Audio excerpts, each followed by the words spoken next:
Have you ever wondered, what does it really mean to be a man of God?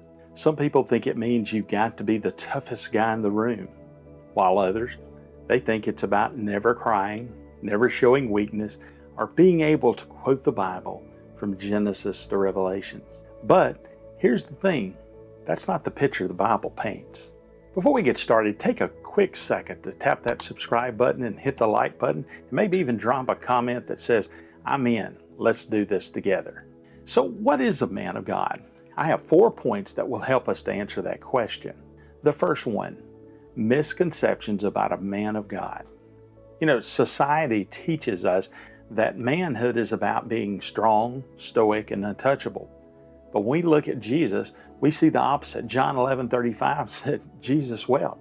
Think about it. The Son of God wasn't afraid to show his emotion. That's strength, not weakness. And let's clear this up. Being a man of God doesn't mean perfection.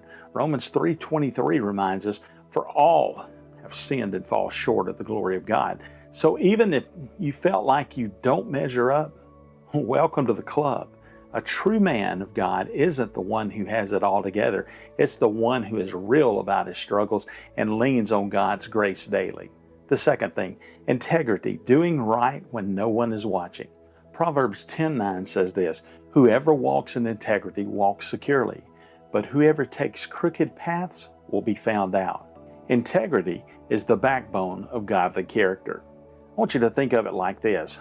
On the basketball court, you can get away with a foul if the ref doesn't see it, but deep down, you know whether you played a clean game or not. In life, there may be the whistle, but God always sees the play.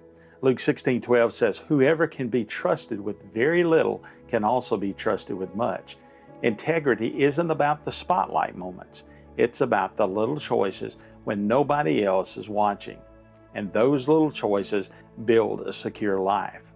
My third point, humility, knowing you're not the center. Philippians 2:3 says, do nothing out of selfish ambition or vain conceit. Rather, in humility, value others above yourselves. That's the exact opposite of how the world tells us to live. Humility doesn't mean you think less of yourself. It means you think of yourself less. It's choosing to put others first. Jesus modeled this perfectly in John 13:14 and 15 when he said, now that I, your Lord and teacher, have washed your feet, you also should wash one another's feet. I have set you an example that you should do as I have done for you. Imagine the King of Kings kneeling down to wash your dirty feet. That's humility in action, and if he wasn't too important to serve, neither are we. And my fourth point, service, greatness through serving others. Matthew 20:26 says, whoever wants to become great among you must be a servant. That flips the world's definition of greatness upside down.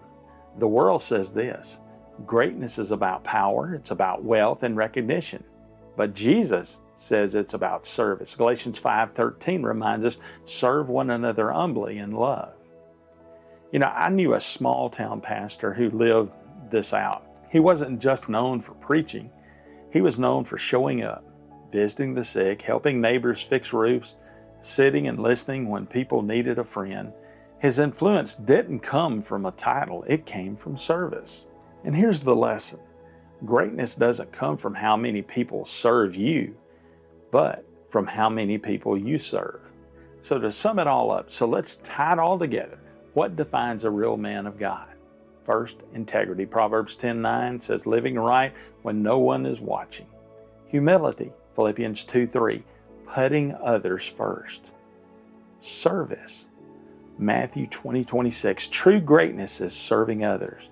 And remember, this isn't just for men. Women, these qualities matter for you too. They shape how we view leadership, character, and faith. And men, this is the playbook for godly living.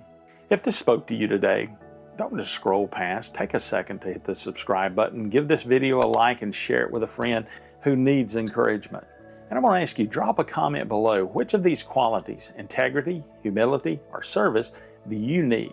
And which one of those do you need God's help with the most right now? And if you want to grow deeper, check out my other videos on YouTube. A lot of those help us to learn how to build faith and character. and they challenge you at the same time. Thanks for joining me today on Monday Mornings with Michael.